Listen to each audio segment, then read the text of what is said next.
کرنے والا، وہ بہتان لگانے والا ہے، علیہ حد المفتری، فرمایا اس پہ الزام تراشی کرنے والے کی سزا ہوگی۔ تو کہنے لگے جی پھر حضرت آپ ہی بتا دیں ہے کیا معاملہ؟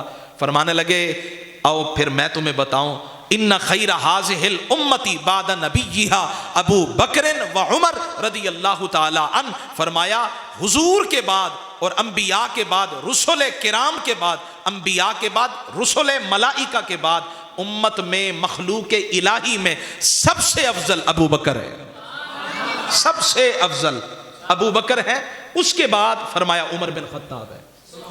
اب فیصلہ یہ کرنا ہے، سیدی اعلیٰ حضرت کی کتابوں کو پڑھتے ہوئے آپ نے ایک بات لکھی کہ ایک اہل تشیع میں سے ایک بندہ گزرا ہے جس کو کہا گیا کہ اس پہ جو ہے نا جی عقائد کے حوالے سے اختلاف ہے کہ یہ رافضی ہے یا اہل سنت ہے۔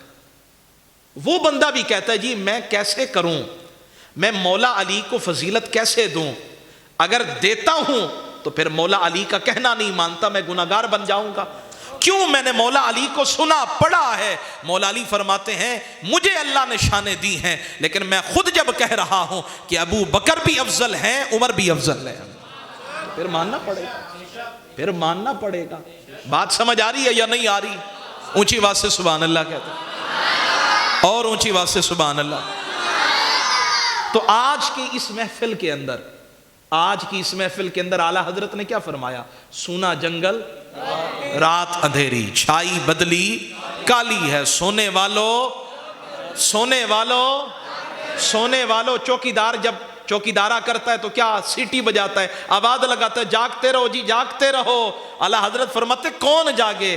جب چوکیداری کرنے والے ہی چور بن گئے، جب چوکیدار ہی وہ رہبر جو رہنمائی کا فریضہ سر انجام دیتے وہی چور بن گئے، تو اب روئیں کس پر؟ کہتے سونا جنگل رات اندھیری، چھائی بدلی کالی ہے، سونے والو جاگتے رہیو، چوروں کی رکھوالی ہے۔ اور پھر کمال کی بات دیکھیں، حدیث پاک کے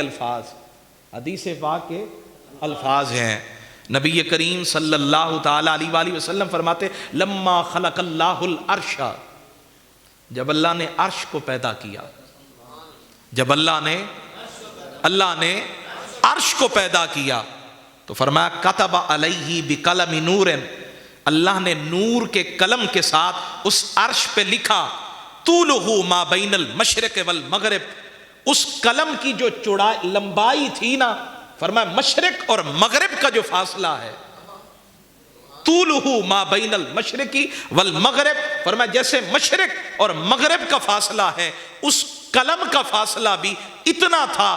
لکھا کیا گیا؟ وہ قلم نور کا تھا۔ رب نے فرمایا لکھنا کیا ہے؟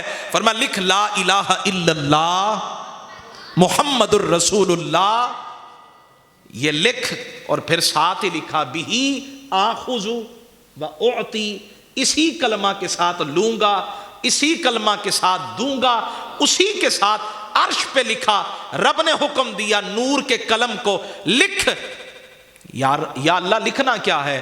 فرمایا لکھ ساری امتوں میں سے افضل امت میرے نبی کی امت، ساری امتوں میں سے سب سے افضل امت میرے نبی کی امت، اور آخری حدیث پاک کے الفاظ ہیں افضلھا، اس امت میں سے سب سے افضل ابو بکر الصدیق ہے، سب سے افضل۔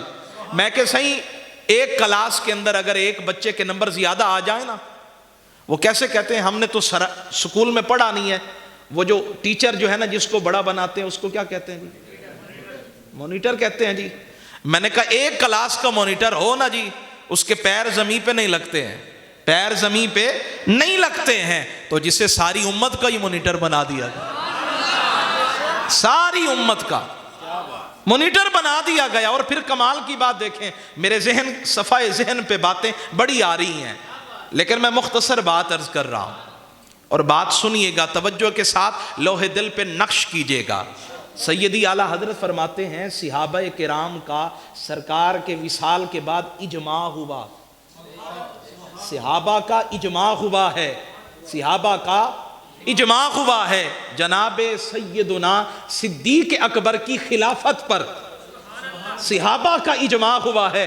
اب جو اجماع کو توڑنے کی جرت کر سکتا ہے وہ کرے. یہ صحابہ کا اجماع ہے. اور جناب صدیق اکبر رضی اللہ تعالیٰ عنہ کو کوئی شوق نہیں تھا کہ وہ بیٹھتے زمام سلطنت کو سنبھالتے. جناب حضرت ابو ہریرہ فرماتے ہیں رب کعبہ کی قسم ہے جناب ابو بکر کا امت پہ احسان ہے, اگر جناب ابو بکر نہ ہوتے تو یہ کلمہ بھی باقی نہ رہتا. آپ البدایہ والنہایہ کو پڑھیں, تاریخ ابن کثیر کو پڑھیں, فرماتے ہیں امت کے اوپر احسان ہے. جمعہ 2 جگہوں کے علاوہ کائنات میں کہیں نہیں ہوتا تھا. سرکار کے وصال کے بعد جمعہ نہیں ہوتا تھا, 2 جگہوں کے علاوہ کہیں نہیں ہوتا تھا. منکر زکوٰۃ کھڑے ہو گئے, مرتدین کھڑے ہو گئے. ایسی حالت کے اندر جناب ابو بکر نے جب لشکر اسامہ روانہ کیا, سارے کہنے لگے جی ہر طرف سے ظالم ہے, مہربانی کریں نا, رک جائیں نا. فرمانے لگے نہیں, جو لشکر میرے نبی نے روانہ کیا تھا میں بھی روانہ کروں گا. اور جب لشکر روانہ ہوا نا تو وہاں کہتے ہیں حضرت یزید بن ابی سفیان, وہ موقع تھا یا کوئی اور موقع تھا, فرماتے ہیں وہ بھی ساتھ تھے. تو فرماتے ہیں اگر میں بھول نہیں رہا تو ایک صحابی کہنے لگے حضور مہربانی کریں, آپ پیدل ہم سواریوں پر, مہربانی کریں نا, آپ رک جائیں یا پھر سواریوں پہ سوار ہو جائیں, ایسا نہ کریں. فرمانے لگے نہ تو سواری سے اترے گا نہ میں سواری پہ بیٹھوں گا, نہ تو اترے گا نہ میں بیٹھوں گا, بلکہ میں چاہتا ہوں چند قدم میرے مجاہدین کے ساتھ روانہ ہوں, چند قدم میں چلوں تاکہ قیامت کے دن جب مجاہدین کو صلہ ملے تو مجھے بھی مل جائے. اور ایک اور بات بھی سنیں, سیدی اعلیٰ حضرت سے پوچھا گیا, سوال کیا گیا حضور افضلیت کے حوالے سے آپ کا نقطہ نظر کیا ہے, آپ کیا کہتے ہیں؟ سیدی اعلیٰ حضرت سے, امام المسلمین سے, شیخ الاسلامی والمسلمین سے پوچھا گیا آپ کا نقطہ نظر کیا ہے؟ تو فرمانے لگے انبیاء, رسل اور رسل ملائکہ, انبیاء کے بعد فرمانے لگے پوری روئے زمین کے اوپر اگر کوئی مجھ سے پوچھتا ہے تو میں کہوں گا خلفائے اربع ساری مخلوق الہی میں افضل ہے. اور پھر فرمانے لگے ان کے بعد اب ترتیب سے اگر کوئی پوچھے, یہ ترتیب بھی ضروری ہے, یہ ترتیب بھی ضروری ہے جو میرے نبی نے بیان کر دی ہے. فرمانے لگے پہلی جو مرتبہ, پہلا جو درجہ ہے فرمایا وہ جناب ابو بکر کا ہے, پھر اس کے بعد فرمانے لگے فاروق اعظم کا ہے, اس کے بعد جناب حضرت عثمان غنی کا ہے, اس کے بعد مولا علی کا ہے. اور مولا علی کا فتویٰ کیا ہے؟ علماء تو بیٹھے ہیں, فرمایا جو مجھے ابو بکر و عمر پہ فضیلت دے فرمایا میں اسے 80 کوڑے لگاؤں. میں کسی 80 کوڑے ہیں نا مولا علی دے, نہیں سمجھے تو سن کوڑے کہندے ہیں صحیح, چھتر مارن والا تھانے دار جڑا اندروں ہوندے نا سی ان کو کیا آدھے ویسے تفتیشی آدھن صحیح, یہ بندہ تفتیشی ہوئے. میں نے کہا یہ تفتیشی ہیں ادھر کے ہیں, تو میں کسی انہاں دی تفتیش بعد کوئی ایک گسن تک کھا کے دیکھو چل. میں نے کہا یہ عام بندوں کے ہاتھ ہیں اور مولا علی کے ہاتھ میں ہو کوڑا, اور کوڑا ایک بھی نہیں 80 کوڑے, بندہ نظر آئے گا. فرمانے لگے جو یہ کہے کہ میں ابو بکر سے سارے